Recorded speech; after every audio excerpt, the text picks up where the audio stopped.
songbirds, I know you already told me you've been getting so much wedding planning tips and advice from literally everybody.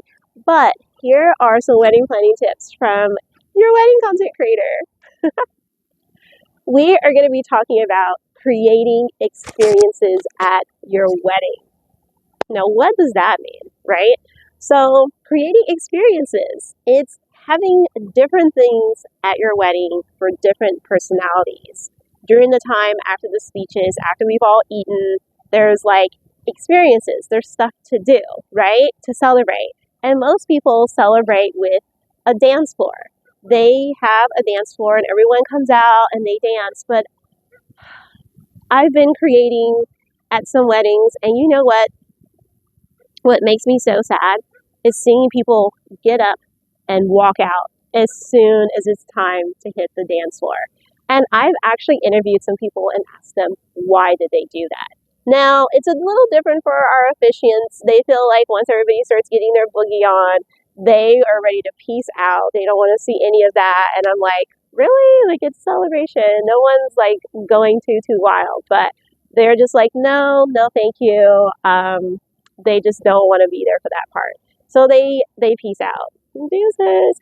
But there are some people that I interviewed, and they said that the reason why they left when they, put the music down or turn the music up and turn the lights down. Where's my head? Yeah, turn down the lights and pump up the music. They are out of there. They don't want anything to do with this part either. And their reasoning is so different from the officiant. They feel like, okay, I don't dance. That's what they say. I mean, that's not me, because you'll see when I'm at your wedding, I be breaking it down, okay? And still out there getting the footage. Hey, I be having a good time. I love to get down. But the thing is, there's a lot of people who don't dance. There's a lot of people who that is not their jam. They're not excited about it. And did I just mention jam again? Oh my gosh. I guess I'm mentioning jam because every time I do, I think about toast. And when we hang out, if you're going to bring me some toast, and I bring the tea and coffee when we have our first initial consult. Okay, guys, let's see how I get like so off focus. Where were we? Okay, so yeah, dance floors. Not everyone likes to dance. Not everyone, that's their thing to do, okay? Oh, I found another phrase for it instead of jam. You see that? That's not their thing to do. So they don't want to be out there dancing, boogieing. They're like, nope. They're self-conscious, whatever. And so it's just not their thing. So they leave.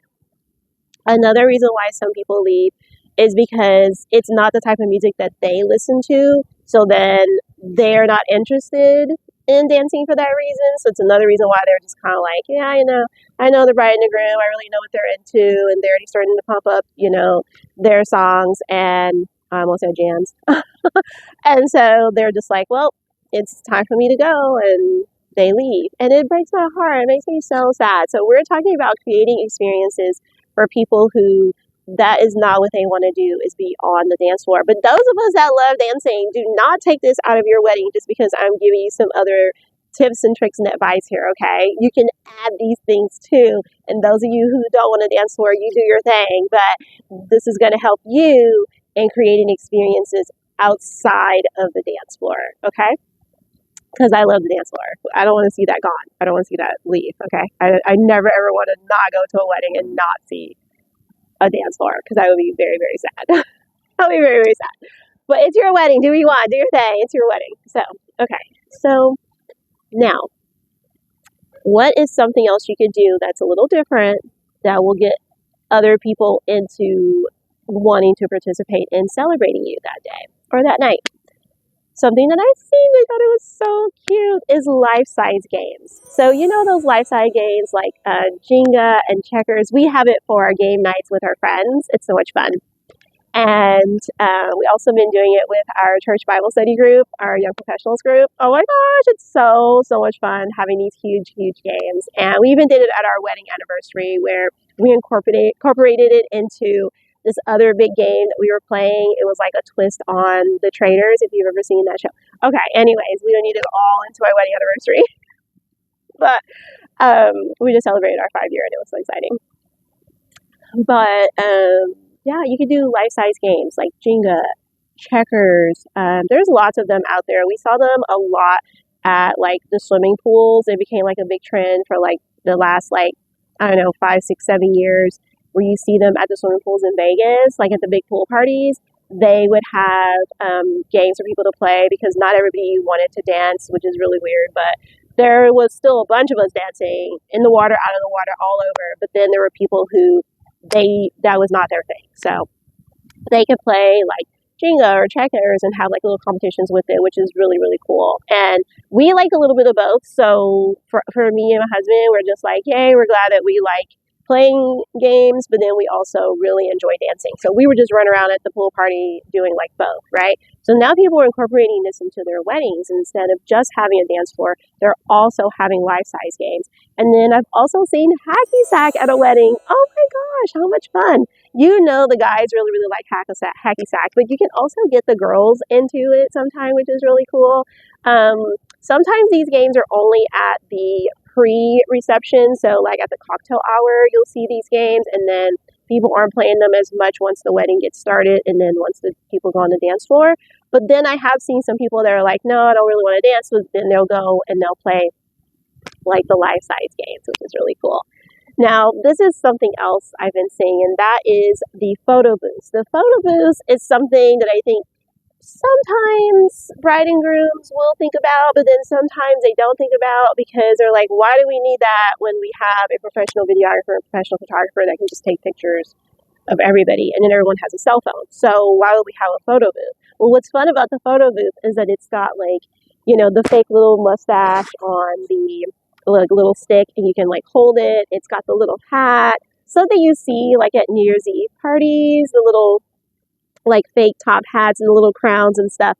You'll see that in like some of the photo booths, and then it'll also have like little words that you can hold up, like happy for you, it's your big day, love you, things like that. They have all kinds of things on them, but people can hold those up and go have some fun in the photo booth. I've actually seen some couples like go into the photo booth with their guests, which is really cool. So it's not just the guests that are in there, but the couples actually will like, jump into the photo and like photo bomb like a friend or two that's in there in the photo booth and like all squeeze in, which is really, really cool. So you can also have a photo booth. Sticking with the picture theme, something that's really fun is the Polaroids. So we went to a wedding recently, and I was like, oh my gosh, how fun! They incorporated Polaroids. So they had the little tiny Polaroids, and they had 3 of them, and it was during the like reception time. So the cocktail hour and the reception time, people could come over and they could like pick up the Polaroid, take a Polaroid, and you could print one out for yourself, but then also for the bride and groom, and you left it in the little like guest book, and you signed or wrote a little note with your Polaroid picture. So I thought that was really fun, and that does like take some time to go over and like take a picture. Obviously you could take it around the dance floor too, but most people just did it in the like more foyer area because there was more light over there. And so but the Polaroid does have like a flash on it, so you could always put on a flash and take it to the dance floor. Woo! Yeah, so the Polaroid trend is big. And then I don't know if many people know about this one. It also has to do with photos, and it's my number one top favorite.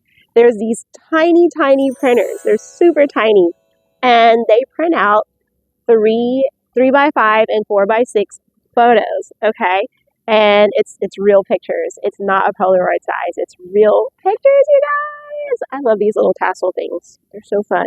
Woo. Okay, yeah. So so you take your cell phone, you take a selfie, or you have someone take a picture of you, or you and your friends, or you and the guest, or whatever, or the venue. Take a picture of the venue, whatever you want on your phone, right?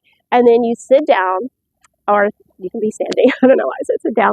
And you're going to print out on that little bitty printer. It's so cool. So you can print one out for yourself. You can print one out for the bride and groom, and like give it to them. I just think that that's so much fun, especially for those of us who like to scrapbook. So that people who are not just digital album people, which I'm that too. I'm anything involving organization.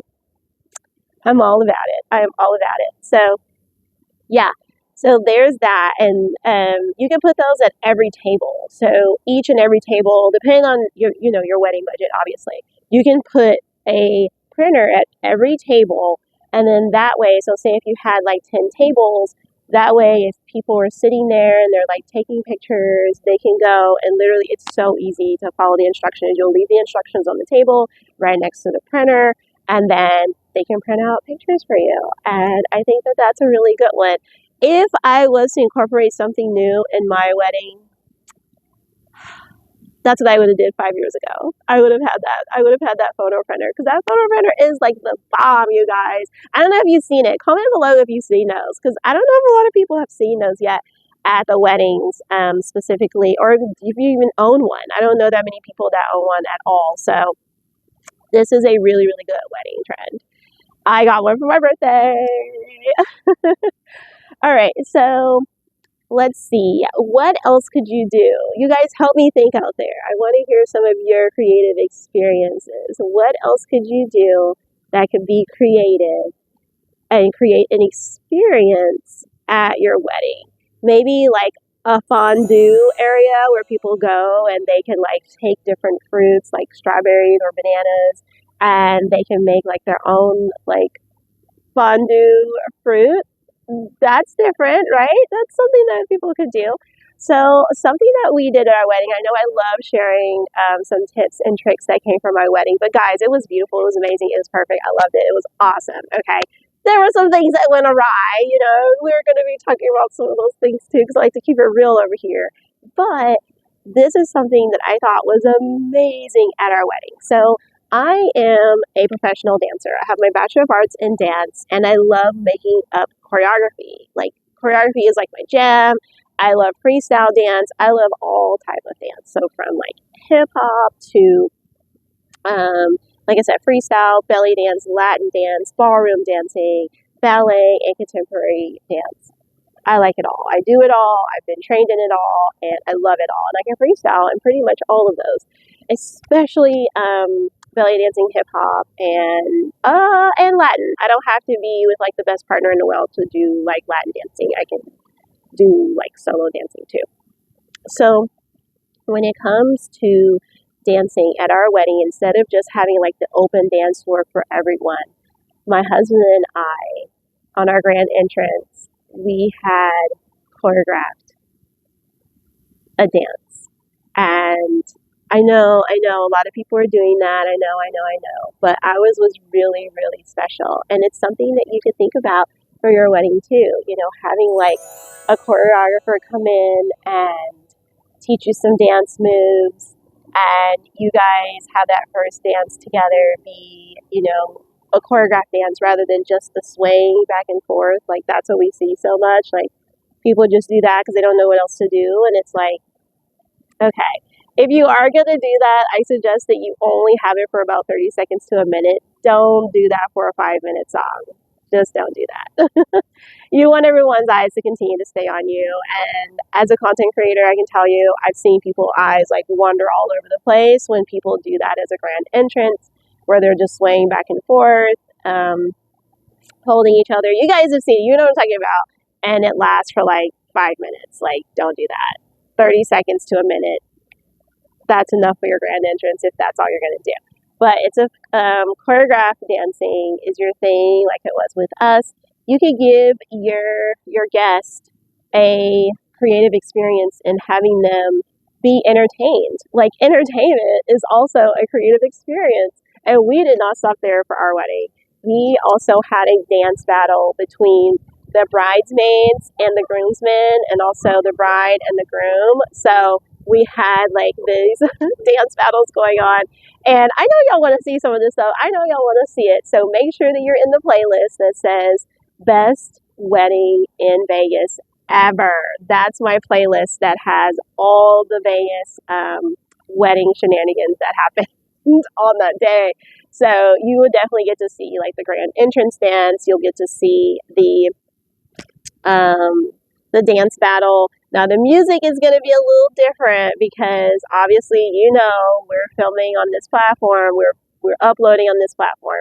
and we can't be going too wild with the music on here. So I had to get, a little crafty, a little creative when it came to the music. So the music is different from the music that is actually being played on that day. But yeah, we gave our wedding guests entertainment, which is a very, very creative way to bring in an experience for our guests. Now, I would not do these last two, so we have two more to go. I wouldn't do them, but if it's something that you want to do, I'm just here to kind of help you out, okay? These awesome wedding planning tips that you may not hear everywhere.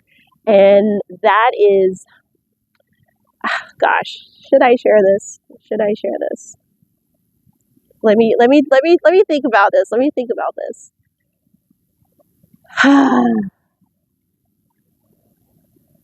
Would I want you guys to do this at your wedding? Okay. It's a caricature. I can't even hardly get it out. Maybe I should have shared it. But it's a caricature artist. So you could have a caricature artist if that's your thing. Maybe you're doing more of like a classical sit-down style, Renaissance, Victorian era from the, I don't know, forever ago ages, okay? And so you want to do something more, how can I say, just sit down, something more posh, I guess. Something more subdued, So maybe you want to do a character artist, like have a character artist come to your wedding, and they can sit with your guests and they can get their, like a little, like, artistry done of them. So I wouldn't say it's a painting, but yeah, a little artwork done. Another one would be having a lounge. I wouldn't have a lounge in my wedding reception, but maybe you would like to have a lounge at your wedding reception because people are going to be sipping on something or doing what people do in a lounge, right? That's up to you. This is your wedding day. Think of creative experiences that your guests would want to do, right? They're there to celebrate you. And if you're having fun in it, I'd hope that they want to have fun in it. But I've seen lots of brides and grooms be excited to hit the dance floor.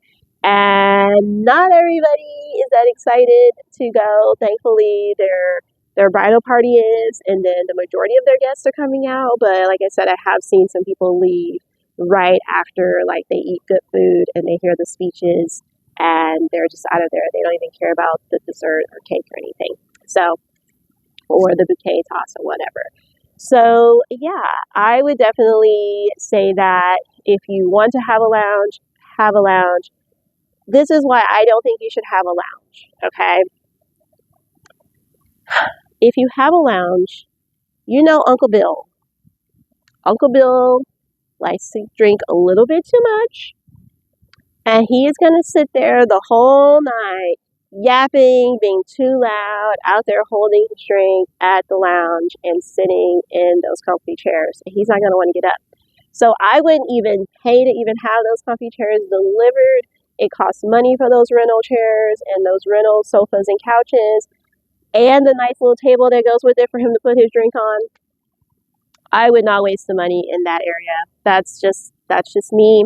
I wouldn't do it, but it's your wedding and I'm trying to give you things that, like, you would want to do.